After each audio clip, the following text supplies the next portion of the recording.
Welcome to our weekly Greenleaf Connect event.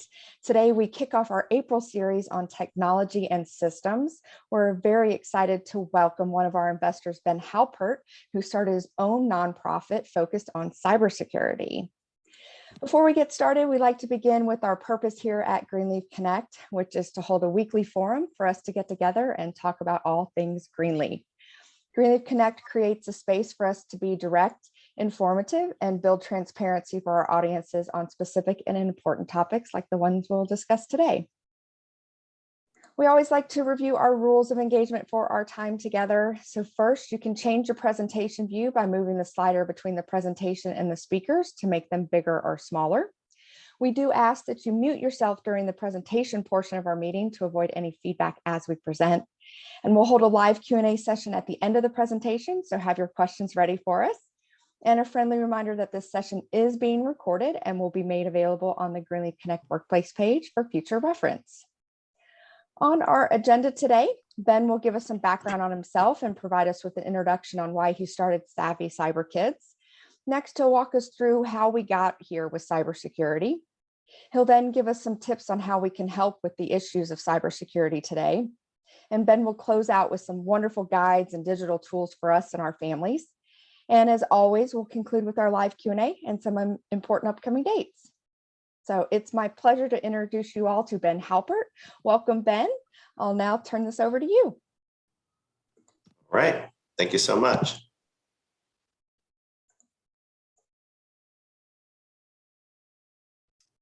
So thanks for having me. Thanks for the invite. I really appreciate it.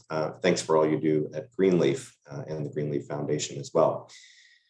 So why are we here talking today? Why am I here presenting to you? Well, I've been in the cybersecurity industry as well as other aspects of ancillary industries for over 20 years. And because of my exposure to the threats that are online that employees at corporation face, I decided to put together a presentation back in 2002 for what parents should be aware of what threats their kids were up against when they put their kids in front of a screen.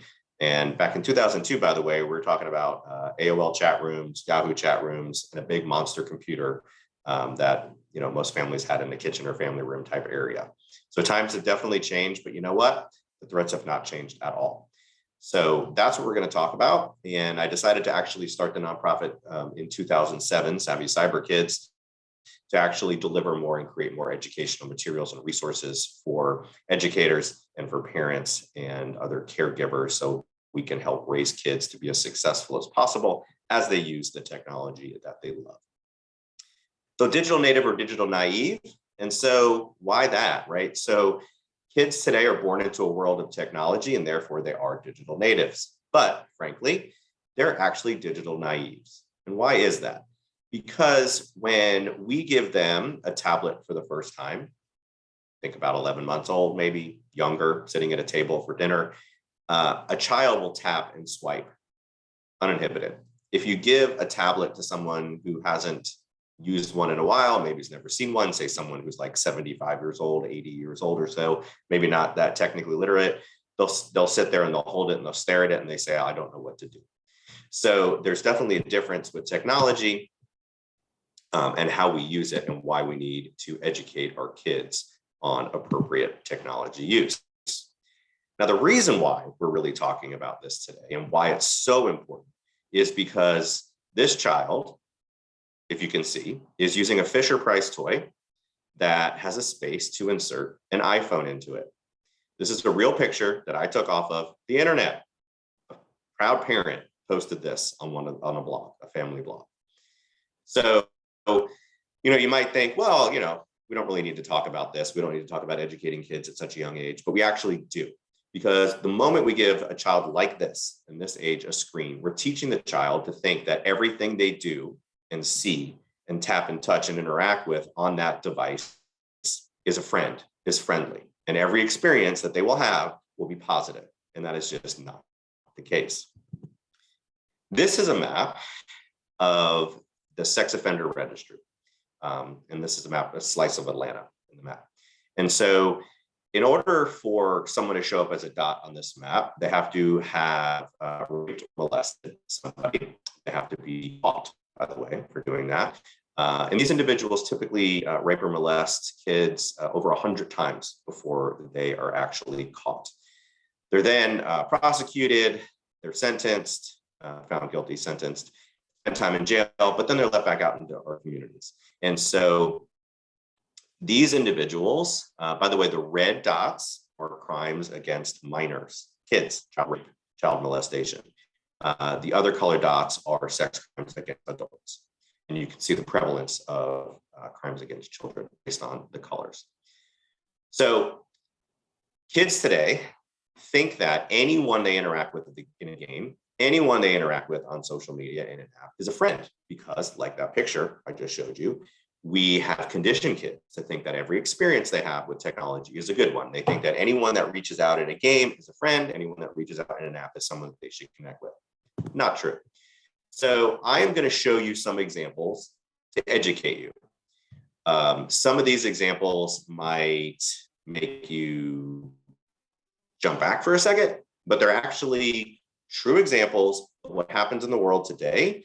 And I'm showing them to educate you, and so that you can move to action, so that you can help all the kids in your life so that they don't become one of these statistics, one of the children that are mentioned in these types of articles.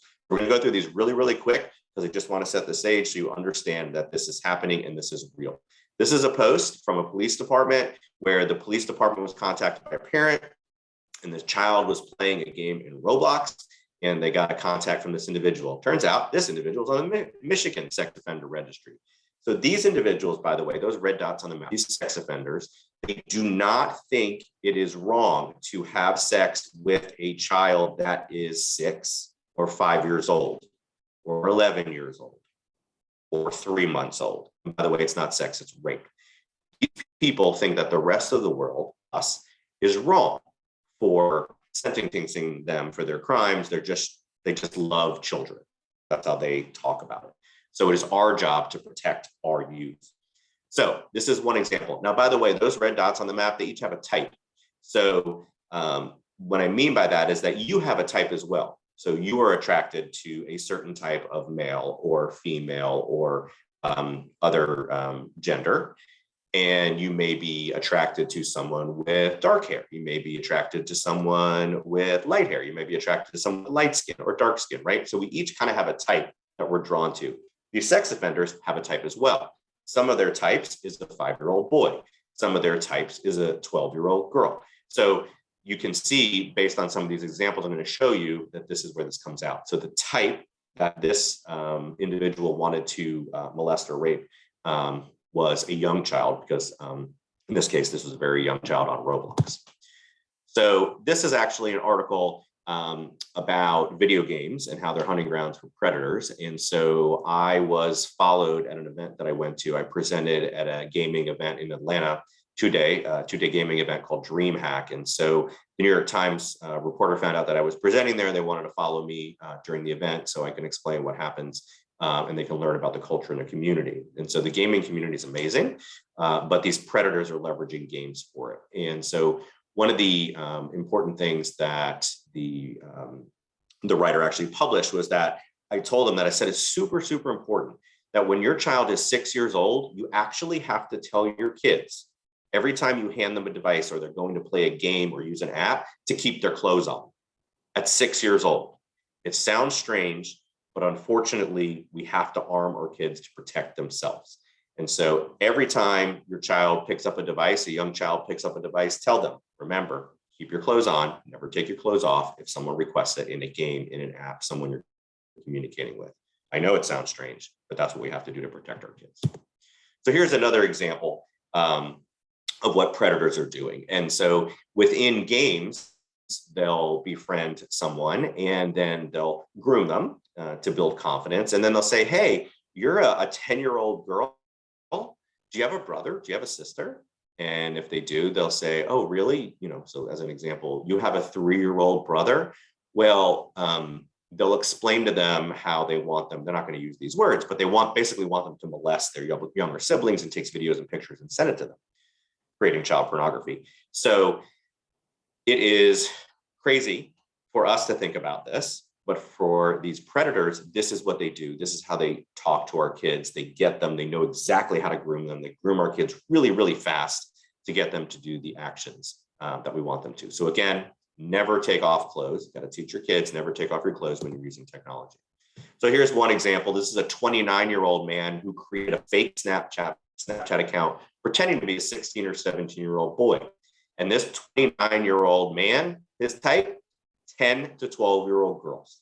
And he was convincing them to take off their clothes and take pictures and sextorting them for more pictures and videos until he was finally caught. Another man, 35 years old. His type, 12-year-old girl. Met the girl on Snapchat. They met, they had sex, and he apparently gave her HIV. This individual doesn't look like a 15-year-old, does he?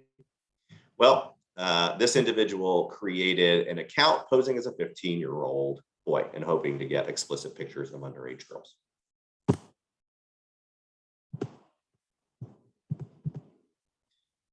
Now, this next example is a little bit different in that it's about peers. So we have peers that pressure each other, and then they actually can gang up, right? So this is an example of two individuals who ganged up on one of their acquaintances and started sextorting them and convinced her to take off her clothes and pictures. And so they were eventually caught. But again, it's not just strangers in a child's life. It can be anyone. It could be a friend who's being peer pressured by somebody else or an acquaintance trying to get your child to do things that you would never want them to do. Another example, 13-year-old kidnapped by someone she met on Snapchat, and apparently he was a mailman. Why mailman is important in the article title, I have no idea. But again, 13-year-old, right? That was the target. He was 35. He drove and kidnapped her. This is an interesting article. Super upsetting. So this is a 17-year-old girl who met someone on an app, an app that some teens use called Telenym. And the individual convinced her to add him on Snapchat. They had things in common during the grooming process. You know, the predator actually pretends that they're into the same things that the target child is into. And so after 5 days, he convinced her to meet at a train station, and he raped her in the bathroom of the train station when she tried to get away. So really bad. Okay. So now we're going to switch and we're going to talk about pornography and the exposure that our kids have when we put a screen in front of them. If we give a child a tablet or a computer or a phone, and it does not have filters on it to filter out things like pornography, they will absolutely 100% see pornography. And when you ask young kids if they've actually seen pornography, sometimes they'll say no, because they don't know what that word actually means. So if you actually start talking about, and describing it differently at an age appropriate level, they will end up telling you that they have. So really important that we understand the exposure that we're putting our kids on. Now, even though we should be using filters for our kids' technologies, we absolutely should. Filters don't always work. And so there's always a way around it. And these predators that groom our kids, they actually post things on YouTube. They get around, YouTube Kids, right? So you think you're putting your kid on YouTube Kids are safe? No, they're not, because they figured out a way to get through the reviewers and everyone that goes through the moderators, and they post things of a sexual nature. And then they convince kids to go other places as well. Here's an example. This came out a few months ago.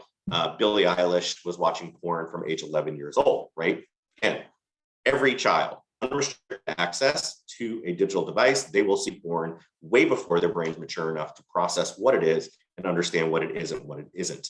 And so in the interviews that she gave, she talked about how it destroyed her brain, and it made it so that she couldn't have normal relations when she started dating.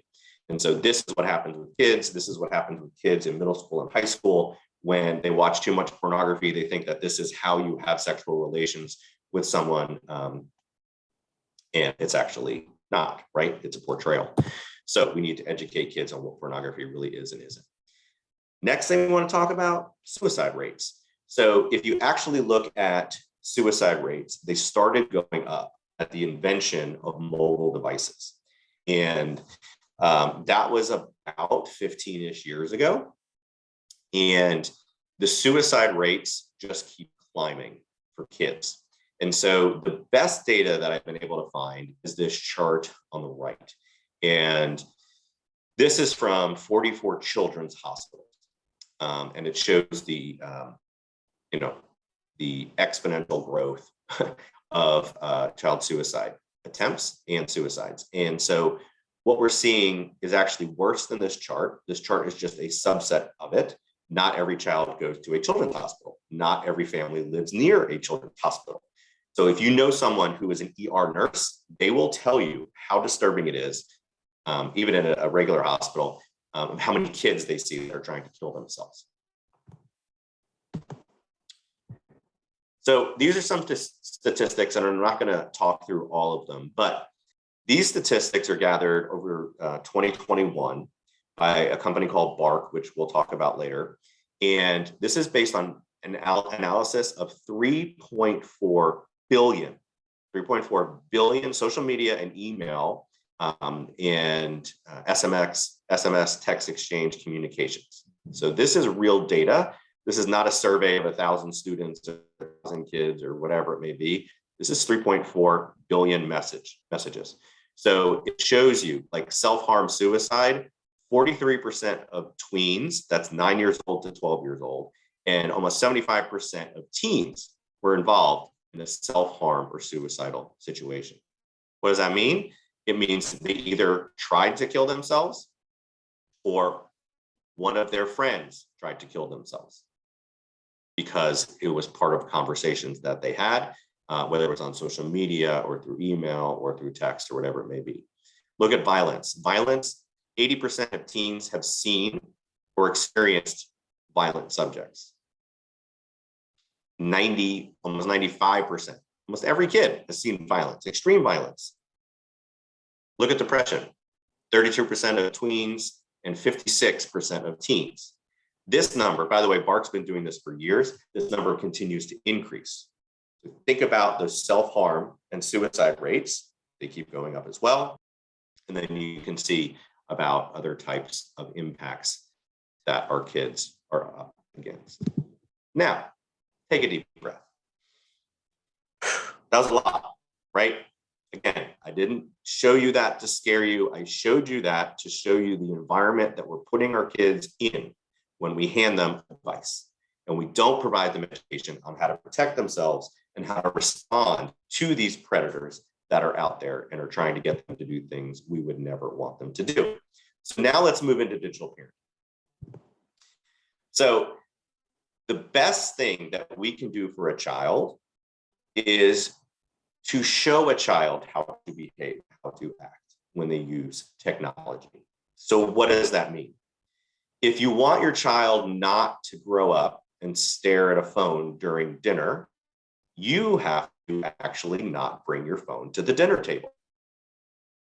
If you want your child to not drive and text at the same time, which is, by the way, the #1 cause of accidents and deaths in cars, then you should not pick up your phone while you're driving a vehicle. And parents always ask, well, what's the best parental control? Can I buy something to make sure that my kids aren't exposed to this or my kids are, protected from a threat? The answer is the best parental control is you as a parent. You talking to a child, you as a caregiver talking to a child, you as an educator in a classroom talking to a child is the best thing you can do. Yes, we're going to talk about technical parental controls, but they can't be used in isolation. They have to be used with good education and discussion. So it's a difficult subject. How do we talk to our kids? So through the nonprofit, I wrote and published a series of 3 children's books that are available on Amazon. These are for kids 3 to 7 years old. So they're meant to be read to kids starting at 3 years old. I say that when kids stop eating books, they're ready for the savvy cyber kids, cyber heroes in their lives. And if you've had kids, you understand what kids eating books means. So when they're done eating books, they're ready for you to start reading these books to them, either in a classroom environment or in a home. So the first book, The Savvy Cyber Kids at Home, the Family Gets a Computer, talks about what computing devices are, talks about security, talks about privacy. And the kids in the book create a superhero identity that they use when they go online. So if someone ever asks them, what's your name? Where do you live? Their Savvy Cyber Kid name is all that they give. And so the book happens to rhyme, because I'm a big fan of Dr. Seuss. All the books rhyme. So kids really like it. And I was really fortunate to find a really great illustrator that kind of brought it to life. And so they're really engaging books. The second book, the kids are playing an online game. They encounter a cyberbully. And so the second book teaches kids how to respond when they encounter a bully online, a bully at the playground, and a bully at school. The third book in the series I created because if you have kids in your life, you know this, that if you tell them to put their technology down and go do something else, about 30 seconds later, they show back up in your face and they say, I'm bored. And so this book was created for that. It's called Adventures Beyond the Screen. And the kids continue their adventures, but they actually brainstorm together things they can do outside when it's a sunny day and things that they can do inside when it's a rainy day. And it gets kids to kind of think about other things besides using their technology. Then I created a guide for grandparents or those in the older generation. This guide, free to download from savvycyberkids.org. The first half kind of talks about the scams that target the older generation and how to respond to them. And the second half of the guide talks about, okay, so you are the grandparent, you are an adult caregiver, you're watching the kids when the parents are away, or maybe an aunt or an uncle's away, whatever it may be. How do you talk to the other adults in their lives to parent the same way when it comes to technology? So that's what that guide's about. Then for parents, if you are a parent, or even if you are a neighbor of someone that has kids, or you're an aunt or an uncle, whatever it may be, you can use this series of guides. They're, again, free on savvycyberkids.org to download. And we're going to talk about a few of the guides. And there's a lot of details in them you can read them later, but we're going to talk about some of that. So this is what our website, savvycyberkids.org, looks like. Basically, there's two sides to it. There's the family side and the educator side. The educator side has more of the lesson plans and things that we built to go along with those books. So any preschool, pre-K, home care person can actually download the lesson plans, read the books to the kids, do the activities with the kids, and it's all right there, again, free for educators to download. Parents can leverage them too. They would just need to sign up on that side of the site too, just to access the information. So let's talk about the first guide. So the first guide is called the Savvy 6. And in the first guide, these are the topics that we go through. And I'm not going to talk about all of these, but I want to talk about like the first one as an example. So these are topics related to cybersecurity. These are topics related to parenting kids and other children in your lives. The first one, for example, keep all the device software up to date that you have. And what does that mean? That means like when you get that pop-up on your phone that says there's a new version available of the operating system, would you like to install it now or later? You always hit later. I know that because that's human nature. Why? Because you were doing something, you were working, or you were doing something fun, or you were on social media and you were scrolling, or you were shopping, whatever it was, you got interrupted. Your brain hates being interrupted. So you click later.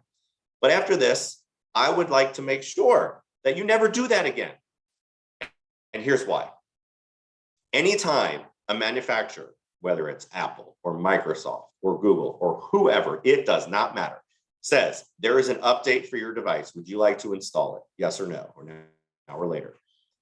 The reason why they pushed you that notification is because someone has figured out a way to remotely control that device. They can copy every single thing off of that device. They can remotely control the camera. They can take pictures of you or your kids without their knowledge. They can take videos of you or your kids without the knowledge. Full control of that device. The manufacturers do not tell you that because they're worried it will scare you and you won't understand it. Well, you'll understand it. You know exactly what it is, but they don't want to scare you. So they always say, this new update includes new bug fixes and new user interface designs and new feature functionalities and this or that. And then it'll say, usually at the end, and some security updates. If you actually click the link to the update that has the full information, you spend some time and you go to the link and you read it, you will see every single time it's because someone is able to fully control that device. That is the only reason why they push it, and they bundle up all those new features and push them out at the same time so they don't scare you. So please, for your kids, make sure the PlayStation, the Xbox, the Nintendo Switch, the Alexa devices, the Google devices, whatever, tablets, laptops, phones, anything, always up to date. We'll skip down to number 3 real quick. Be an involved parent. Be an involved adult. If you have children in your life, make sure that you understand the apps that your kids are in. I'm going to show you in a minute, in a few minutes, I'm going to show you kind of the most frequently used apps by sexual predators. But that doesn't really matter. What really matters is the specific apps that are on your kids' devices that you are responsible for. Because if that app connects, it's a game, social media, whatever it is, connects to the internet, that means a sexual predator can connect through that app to the child in your life. And so you need to understand what those apps are. You need to sit down with the kids and say, show me the game you play. So you need to see how they chat with strangers, what they're saying, so that you can figure out, okay, we're going to have to talk about what we share and what we don't share when we chat in game. We're going to have to, sit down with your kids and say, show me your Snapchat, show me your Instagram, show me your TikTok, and say, okay, show me the people you follow, show me the people that follow you. Do you know this person? Why do you let this person follow you? Right? If you don't actually know them, if they're not from school, they're not from the community. So you need to understand what apps and tech your kids are using. All right, so one last one we'll talk about on this slide, and then we're going to move on. Place a security freeze on your credit files and your family members, including the kids. And that is because of all the breaches that have occurred over the last, let's say, 20-ish years, all of our information that is needed to get a new loan to buy a home, to get a new loan to buy a car, to open up a credit card, all of that personal information, our full name, our address, our social security number, our phone numbers, our birthdays, and yes, even sometimes those security passwords or codes or security answers to things is available on the dark web. If you know how to get to the dark web, that's a discussion for another time. You can go and you can download it or you can buy it. Literally, they sell all of our information all the time. And so people can open up accounts in our names and ruin our credit. So if we wanted to go and open up a new credit card, we can't. So place the freeze. It's free to do for every member of your family. And they're doing it for kids too, because they know kids have a clean credit record, so they can open up accounts in their names. All right, moving on. So the next guide that we have is called a Savvy Cyber Home. And you'll see some asterisks here, and this is based on age. And so, for example, young kids in elementary school should only use one screen at a time. What does that mean? It means when they're watching a movie on a tablet, they should also not be having the TV on behind them.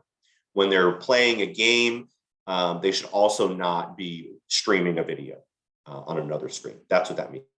Why? Really, really important, because it's been shown using more than one screen at a time at a young age delays motor skill development in kids. It delays speech development in kids. We want to make sure that kids in our lives can be as successful as possible. That's why this is really important. Technology should not go to bed with kids. You need to make sure that someone is taking the technology out of the kid's bedroom when it is time for sleep. If they have to do homework, that's one thing, and there's no other place to do it. But when it's time for bed, it is time for bed, and it's time for the devices to go to sleep and to recharge for the next day, just like we need to recharge with sleep so we can be full powered up for the next day's challenges. No technology at mealtime. If you're the adult in a kid's life, don't bring your technology to a meal. Don't bring it out. Wait that 15, 20, 30 minutes, however long your meals last in your household. Don't use technology. Why? We are social creatures. The way that we learn to converse with other humans is by watching facial expressions on other humans, not by listening to the voice of other humans. So if we're trying to teach our kids to be as successful as possible in life, to do great on an interview or to do great in meetings, we need to make sure we're teaching them how to communicate with other humans. And that is at really, really young ages. So don't bring your tech to mealtime. 30-minute technology limits. Again, this is just for kids in elementary school, really, or if you have a child in your care that has other special needs where this might actually come into play. So 30-minute technology limits. So again, for young kids, they want to play a game, great, let them play the game for 30 minutes. They want to use, YouTube for 30 minutes, YouTube Kids for 30 minutes, great, let them do that.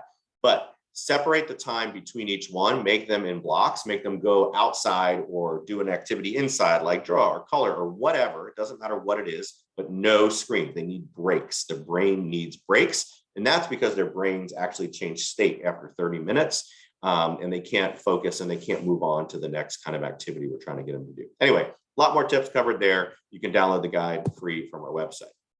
Next guide, it's called Empowered by Tech. And this teaches you how to talk to kids about respect and empathy when using technology and how to interact with others online. There's also a family technology rules or a sample technology pledge there. But what I've created of the past few years is an interactive technology pledge as opposed to something you can just print out. So this is on our website, savvycyberkids.org. And this is meant to be something that grows with a child in your life. What does that mean? It means you look at these, you sit down with your child and you say, you know what?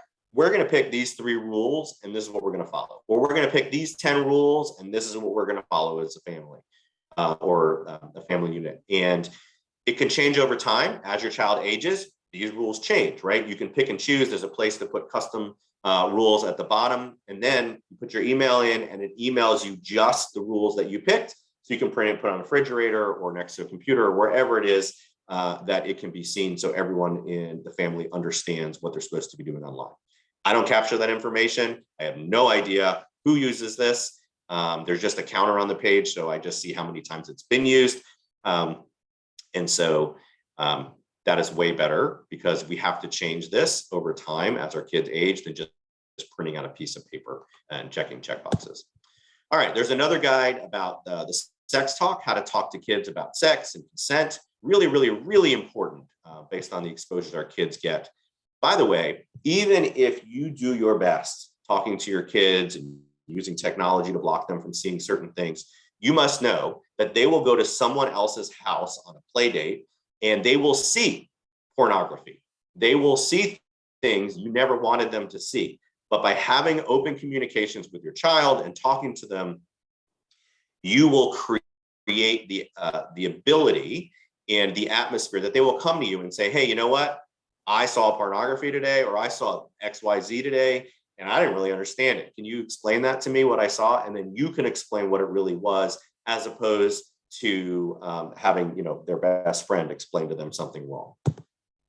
Next, we have some gaming guides. So we have 2 guides. We have one that's like everything, including an A to Z guide to gaming for parents and teaches about all the kinds of ins and outs in games and why kids play it. And then we have a parenting guide to esports.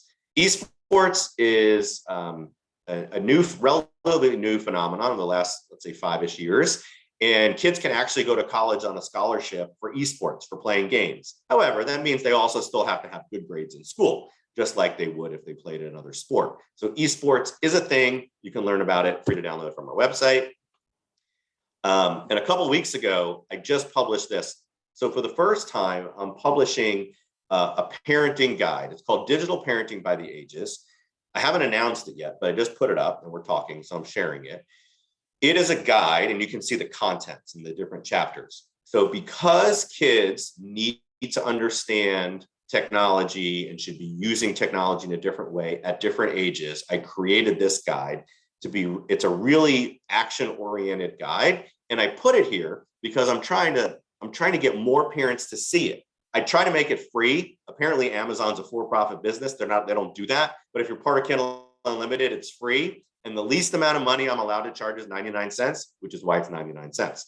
So we'll see how that goes. But this one is a really actionable guide if you're looking for something to say, hey, I've got a fifth grader. What am I supposed to be doing with them? And then you can look ahead for what's coming as well. And then there's chapter 6, dive deeper, gives more topics for discussion as well. So that's brand new. Then I'm back on the website, Savvy Cyber Kids. We created digital parenting scorecards. You can get kids to interact and engage and be part of a household that they're living in. Kids love to play games. They love to level up and get the new high score. Well, you can create that for them here if they do certain chores to help out, and then they can level up or they can earn more screen time. Again, free to download from our website. Now, quickly, I want to just talk about the different device types. So there are so many different device types, but they're really kind of all the same except for e-readers. So an e-reader, like a Kindle Paperwhite or a basic Kindle, you can get them for 15 bucks. 3 generations ago, you can buy them and they work just as good as the brand new one that's 30 or 40 bucks for the basic Kindle. That is the only device that I say, you know what, that can be in a kid's bedroom at night. And that's because it has really good parental controls. You can download as many books as you want to it, and you can lock the internet off of it, right? So they can only just read books on it. So let them read all they want. Everything else, tablets, smartphones, computers, gaming platforms, internet enabled, whatever, has the ability to connect to the internet. And those types of devices should not be in children's bedrooms at night until the child is old enough that probably around 17, when they're about to head off into the real world and they have to be responsible for themselves, or maybe even younger ages when they have to start thinking about themselves and taking care of themselves. You need to teach the children in your household how to survive with all the technology in their lives. And so at that point, you need to make sure that they can understand, okay, you're going to have your tech in your room, you charge it away from you where you're sleeping. So you're not tempted in the middle of the night to touch that device. That's addicting. So you charge it on the other side of the room. You can use it as an alarm clock, no problem. Put it on the other side of the room, right? Teach your kids about how to moderate their gaming. You don't want kids staying up all night gaming. Because what we see now, there's a lot of freshmen that go to college and they flunk out first semester because they spend all night gaming because there's no parent there telling them to go to bed. And so they flunk out, they get kicked out of school, they come back and they live in their parents' household or another family member's household, and they try to figure out what's next. We don't want that for our kids. We want them to be successful, so we need to teach them that. I mentioned I'd show you this slide, which is just some apps that the sexual predators are using to talk to our kids. But remember what I said. Yes, of course, be wary of these, but it's more important to talk to your kids about the specific apps that they are using. Just because Snapchat and TikTok are here doesn't make them bad apps in and of themselves. What makes it bad is the messages that can come through those apps, the people that they can connect with. So as long as they're not connected to people they don't know from the community or from school or a sports team or extracurricular, whatever it is, that's okay. They should use those kind of apps because we're social animals. We like to be social. This lets us continue to be social while we're not with people where we could be face to face. So again, it's about the apps on the child's devices specifically. So you're going to get asked by kids, can I get this app? Can I get this app or that app? And you should, if you're responsible for children, you should set it so they have to come to ask you and get your permission before they can download an app. And so I created this guide. It's a blog on the savvycyberkids.org site. There's the bit.ly link for it. It takes you directly to that blog. Tells you step by step how you evaluate every single app, every single game, every single request that comes in for something to be downloaded on their device, and how to actually talk to kids about it. From a device management perspective, let's say, when it comes to kids and behavior, I wrote a blog, and here's the bit.ly for naughty phone. And so in my own house, I have 3 kids. And so I was looking for something that would change behavior, for behavior modification. This had nothing to do with like behavior on tech. It was just behavior in general. So as an example, if one of my kids said something that I didn't like to me or to my wife, we would, take time away. We say you couldn't play games. We would say you couldn't see your friends, blah, blah, blah. So the only thing that they actually cared about was their device. So no matter what we took away, it didn't change their behavior. So I decided to go and buy an old flip phone on eBay. And this is the exact one that I bought. I added it to our Verizon plan. I entered naughty child into the contacts of my phone with the phone number. I added naughty child as a contact in my wife's phone. And as soon as they said something that we didn't like, we put our hand, they gave us their phone, and we gave them the flip phone. Worked like a charm. First time my eldest took this flip phone to school, her friend, she showed it to her best friend. Her best friend wouldn't let her take it out of her pocket for the rest of the day for fear she was going to get bullied because she has a flip phone. Guess what? She earned that phone once. The other kids in our house never earned it. The most amazing behavior changing parental thing, I don't even know what you call it, that I've ever discovered, and it worked. But we have it. It's still on our plan. It is in the drawer whenever we need to take it out and hand it to one of our kids. But we have it because they've seen the impact of it. And kids, there's surveys that actually have been done, which is ridiculous, but kids would actually prefer to lose a pinky finger than have someone take their phone away. That is how much kids are addicted to these devices and why it's so important we have to be in their lives to help guide them. With Savvy Cyber Kids, we also post on social media, on Twitter, on Facebook, and Instagram, and LinkedIn. Every single day, we post a conversation starter for an educator to use, for a caregiver to use, for a parent to use with their kids. You have to talk to the kids in your lives about what's happening with technology. And so we give you these conversation starters every day of the week if you follow us on one of those platforms. We also have headlines that we share where we actually get the good and the bad that happens with technology. And we send that out in a weekly email. Again, Cyber newsfeed, free to sign up for on our website, gives more things to talk about, gives you the full articles about things that we think are good or that bad that can be used as examples in conversations to help raise kids.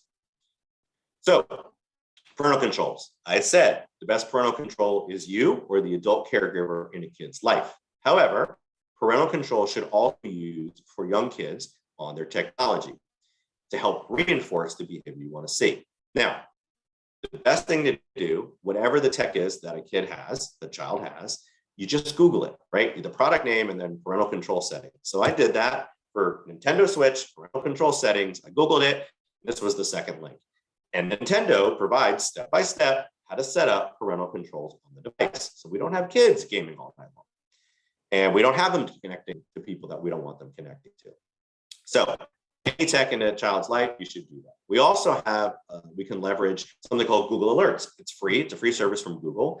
Anytime the Google search engine finds a child's name, a phone number, it can send you an email. And I have this set up for my family as well. So if it finds, if someone published a blog or they posted about somebody, in my family, I get an email and say, hey, this was posted about your child. You should go look at it. So I go look at it and say, okay, is it okay? Or is it something I need to be concerned about? And, contact the school, contact law enforcement, whatever it may be.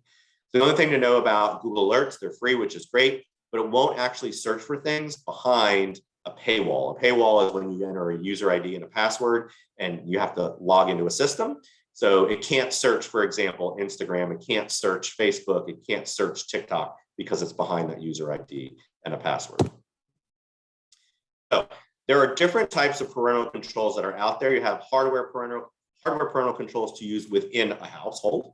You have device native controls that are built into the operating system, like on iOS for Apple or Android for Google devices. And then you have third-party software.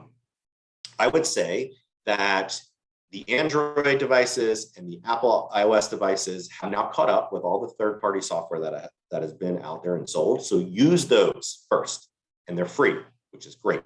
So use Screen Time for Apple, use Family Link for Android, and set those up for your kids. Now, the only parental control software that I pay for in my family is a software called Bark. Bark is the technology and the company that actually provided those statistics that we saw, those 3.4 million messages that were analyzed to get us those statistics for 2021. Sorry, 3.4 billion. That came from Bark. And so I pay for Bark. I'm also on Bark's advisory board because when I've been in this business a long time, protecting kids and cybersecurity, I have pretty much seen every single parental control software out there come and go over the last 20 plus years. Bark is the only one. When it came out and it said what it was doing and how it analyzes information, I said, can I help you build this? Because this is amazing. This is what we've always needed. And so highly recommend that for kids when they're on social media and when they're on devices where they're texting, because that's what it looks at. It looks at social media and it looks at texting, and it will also look at email. For young kids, when you hand them a device, you can actually replace the browser that is on the device, the phone or the tablet, with something called Spin Safe Browser. This is a free browser to download from the Play Store or the App Store, and that's what you should do. You use the parental control settings, you hide the other browser, and you only let kids see this safe browser, and it filters out violence and gambling and pornography and things like that. So it keeps them from seeing that information as much as possible. If you want to use Bark, you can use this code with the kids in your life, and you get 10% off Bark for life. And then they make a donation to Savvy Cyber Kids because we're one of their affiliates and helping to spread the word about it. So again, I actually pay for that for the use with my kids. So kind of as I mentioned before, we have all these different types of technology that's out there, but we have technology in places you might not think about it. So a couple years ago, I went to buy a new refrigerator. There are two SKUs, two UPCs, refrigerators now when you go to buy one. They have the Wi-Fi enabled one and the one without Wi-Fi. Why? Because companies are trying to figure out a way to monetize more of what we do every day. They want to tell you when your milk is running low and place an order for you automatically when the milk's too light. And so they're trying to figure that out. So we have all these things in our lives that are connected to the internet. And I talk about here, Amazon Echo Show, the Google Hub. These devices all connect to the internet. That means other people can connect to them and get access to you and your kids. Now, let's talk about these smart speakers for a second. They're always listening. They're always recording. Companies don't want you to know that. But guess what? You can actually read cases when those devices were actually used to find someone guilty in the court of law or to prove someone innocent in the court of law, because those devices are always recording, because they're always listening for the wake word, right? They're listening for the wake word for them to turn on. And because of that, they always have to record. Companies don't like to admit it. They don't like to talk about it, but it's fact. You can do your own research. So as long as you're good, knowing that companies are recording you, use the speakers. For those devices that have screens as well, I would recommend either covering the camera. If it has a screen, it has a camera always. So make sure that camera is always covered. And I would not put the devices with the screens in kids' bedrooms. And remember how I said when the update comes out for any device, you should always install it because it's a way to take it over. Guess what? These devices are the hardest devices to update because they're not full function interfaces. And so they might be vulnerable for longer periods of time. And so always best to cover those cameras or keep them out of kids' bedrooms. So before COVID, I used to go to schools and talk to students. And these are kind of some of the takeaways that I would ask them. About half kids, any age, right? Big, large school, small school, urban school, suburban school, underserved school, private school, it doesn't matter. These answers were the same when I asked questions. How many of you take your technology to bed with you at night? Half the kids. Every kid has seen mean, rude, inappropriate comments. Parents think, oh, my kid's just on YouTube Kids. They haven't seen anything rude or inappropriate. Yeah, guess what? They have. Many of them seen inappropriate videos. They think, all kids think that parents or the adult caregivers in their lives use technology too much. We do. And kids want to talk to the adult caregiver in their life when the adult caregiver in their life is not staring at their device. Interesting, huh? And then this last one I find kind of fascinating. Kids want you to ask permission before posting pictures of them or about them, because kids care about privacy. Even though it might not seem that kids care about privacy, they actually do. And so when they take all those thousands of selfies, they're actually finding the best one to post and to curate. So they want to put their best selves forward online. And so you're not letting them do that when you post about them. So I found that fascinating. We have a volunteer program at Savvy Cyber Kids. We have two volunteer programs, actually. We have one called the Hero Volunteer Program. This is where you can volunteer with kids ages pre-K through second grade. We have all the materials, we give you instructions how to do it. And then we have the Cyber Hero Volunteer Program, which is for grades 3rd through 5th grade. Again, we have all the materials needed step by step. We have presentation materials. We have the presenter's guide to teach you how to use it, all available for free on our website. So I talked a lot about a lot of information. But if you only remember a few things from today's discussion, please remember, model the behavior you want to see from the kids in your life. No technology in your kids' bedroom until they're older, maybe 16, 17, when they've shown responsibility and you can start teaching them about how to live with the technology in their lives. Don't bring tech to meals. Make meal tech-free time, and tell your kids to keep their clothes on. And if you're not talking to the kids in your life about how they use technology, start talking to them, because guess what? The kids love talking about the games they play, the apps they use. They want to show you. This is their life. They love it. So with that, I will stop for a few minutes of Q&A. Great. Thanks, Ben. This does conclude the main portion of our presentation today. Again, we want to thank you, Ben, for educating us on cybersecurity and definitely opening our eyes to the many threats that there are online. It's a little scary to think about everything that's out there and what can happen, but I think we can all agree it's better to be informed and armed with this information than to ignore it altogether. So we certainly appreciate your insights. We will move into our Q&A session now with a few pre-submitted questions. So the first one we have for you, Ben, you touched on it a little bit, but how did you become so passionate about this topic, and what led you to go so far as to create a nonprofit around it? Yeah, so one day it was 2001, and I was sitting at my desk and I was eating at work. So I was at Lockheed Martin at the time, and I was eating lunch at my computer, and I was just staring at the Yahoo search page. I remember it looked very different than the current one, and I just started thinking about how I was the only one kind of in my sphere that knew anything about technology, let alone security and what actually happens and how we protect individuals and corporations and intellectual property and all that stuff. And so I finished my sandwich, I finished my lunch, and I just started right there. I created a PowerPoint presentation about the threats that parents needed to be aware of before they put their kids on online. And then I just started calling schools and said, hey, can I come and do a session for your parents and talk to them? And that's just what happened. And every time I kind of did a session, schools would ask for more. They'd say, hey, do you do a session for kids? Do you do a session for second graders or fifth graders or middle school students or high school? So I decided, you know what, let's just do it. And so in 2007, I created the 501c3 nonprofit Savvy Cyber Kids to kind of, create and push out more officially the educational materials and make it more globally available. That's really awesome. Our next question, how do we keep up with technology and social media changes, with technology changing like pretty much every day?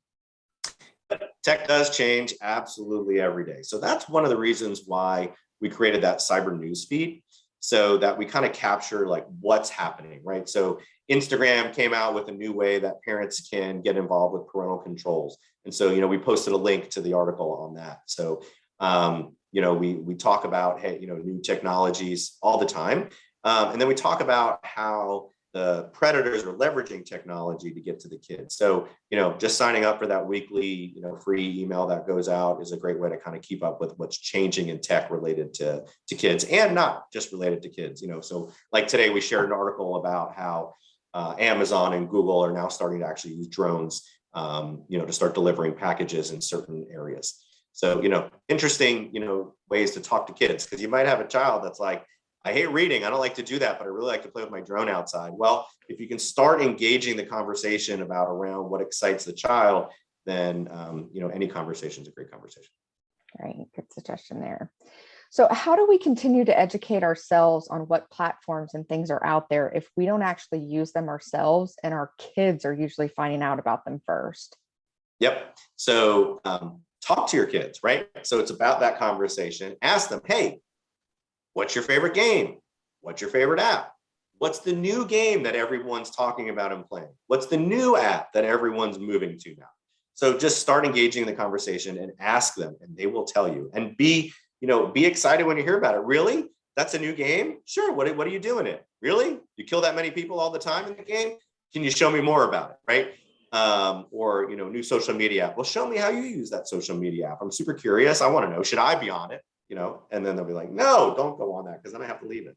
But. Okay. Well, before we jump into our live Q&A, you did mention your volunteer program. So I'm going to go ahead and share the link to your website with more information about that volunteer program with the group here. So I know all of us would be interested in learning more and getting involved because we do have our volunteer program at Greenleaf. So those are all the pre-submitted questions we have. We'll go over our upcoming dates here. As always, this recording will be made available tomorrow afternoon on Workplace. And don't forget that next week we kick off Goal Week, which I know we're all looking forward to. Be sure to reference your calendar for your specific goal meeting time, and you can complete the attachment that Risa added to that to help you prepare. And on Wednesday, we will have our new Tiny Pulse question for you, our weekly question. If you haven't already, please do answer our Tiny Pulse question from this week, which you still have time to do. And that one is on the Employee Ownership Fund. And of course, our Greenleaf Connect schedule, we kicked off our April series today based on the survey we conducted on what you wanted to learn more about through Greenleaf Connect. Next week, we'll dive into Google Suite, which is Google Docs, Sheets, and file storage with Megan and me. Then on the 21st, we will have an insightful Entrada discussion with Elle and Danielle on both the leasing and maintenance side of the system. And we'll close out the month with a nice review of our project management software, Asana. So we hope to see you at those sessions this month as well. Last but not least, our friendly reminder to log into the Kudo platform to start some exciting development programs. If you have any questions about the systems or the programs on there, just reach out to me and I'll be happy to help you. So again, thank you all for participating in today's session, and we look forward to seeing everyone next week for our Google Suite discussion. So thanks again and enjoy your day.